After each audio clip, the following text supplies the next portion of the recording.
Russian forces entered Syria to a great extent. They already had the warm water port in Tartus, but if you remember, to shore up the Assad regime, the Russians sent dozens of fighter jets, thousands of troops, and Soleimani was part of that because, of course, the Iranians and the Russians supported the Assad regime. So the fact that Soleimani appears to have been taken out tonight is certainly a major win for the U.S. military, and certainly for the families, those hundreds of American soldiers that were killed during the Iraq War at Soleimani's hands, and certainly the hands of his henchmen. Lucas, thank you for that report. I want to bring back in Congressman Michael Waltz and Pete Hegseth. Both have served our nation. Both have been in the military. Both understand this situation. Congressman, your reaction to the report we just heard. Well, I want to address the notion that that Iran is trying to put out in the international community, and that, frankly, many are espousing in Washington, that just everything was fine under the Iran deal once President Obama entered into that deal. That is absolutely not the case. Soleimani, at the direction of the Ayatollah, he reported directly to him, was killing tens of thousands of people across Syria, across Lebanon, across Yemen, and across Iraq. The militia that he led were responsible for massive human rights abuses, not to mention the American blood on his hand.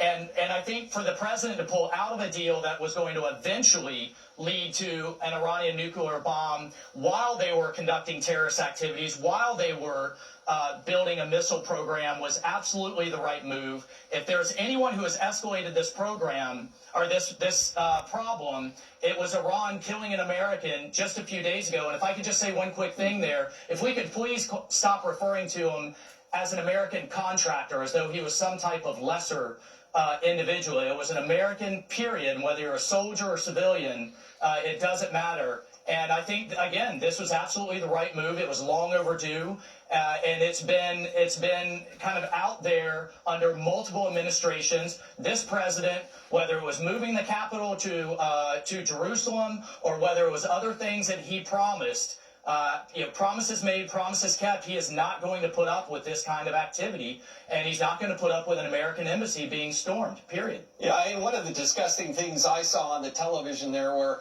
some of these people on the far left of the equation calling this, President Trump's Benghazi. And you know what? There was a huge difference. We have a video here I want to show you. This is actually, as we pull up the video, you're going to see that there was an actual response from the United States, that Donald Trump actually was able to get people in there and have a response where the Marines actually came, they actually responded to the attack, and we were able to put people on the roof and bring in Marines and fortify that embassy. Yeah, ultimately, the media can say all they want about the response, but there's your video right there. Yeah. That's what the United States of America looks like when an embassy is under siege under President Trump. That's the way it should be. The Marines are showing up in real time with overwhelming force, and oh, by the way, thankfully we didn't have to shoot our way out of this embassy, but they would have been authorized to do so if necessary, and in this case, they had the latitude to use rules of engagement to defend themselves if they needed to. There was going to be no stand-down order.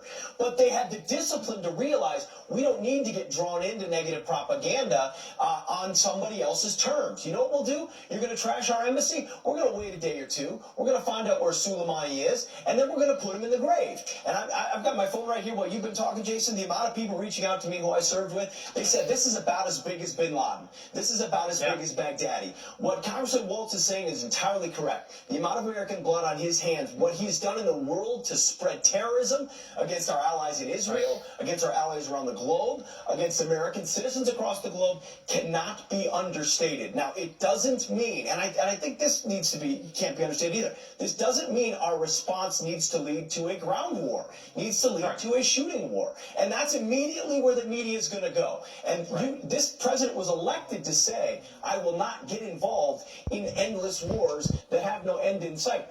By the way, remember where this strike took place? In the Baghdad International Airport, where all of us hoped we wouldn't be 15 years after that conflict started. But there we are with Iran more involved and in control than we ever would have envisioned them to be. If anyone understands the need to not get entangled, it's President Trump. At the same time, he's dealing with the consequences of cowardly foreign policies of the Obama administration that opened the door for the Iranian regime to think they could get a nuclear bomb and kill Americans or put them on prison prisoner boats in the Persian Gulf with no consequences. All of that adds up. Now they're meeting Trump foreign policy, which is American lives come first. We're not going to let your militias trash us. At the same time, good luck trying to draw us into a war. We'll let you kill each other before we put American troops in the middle. And I think part of what the people are seeing and people are, I think, feel good about is that you have a president in Donald Trump who is responding in real time proportionately, and that the world and the world leaders need to know that if you mess with the United States of America,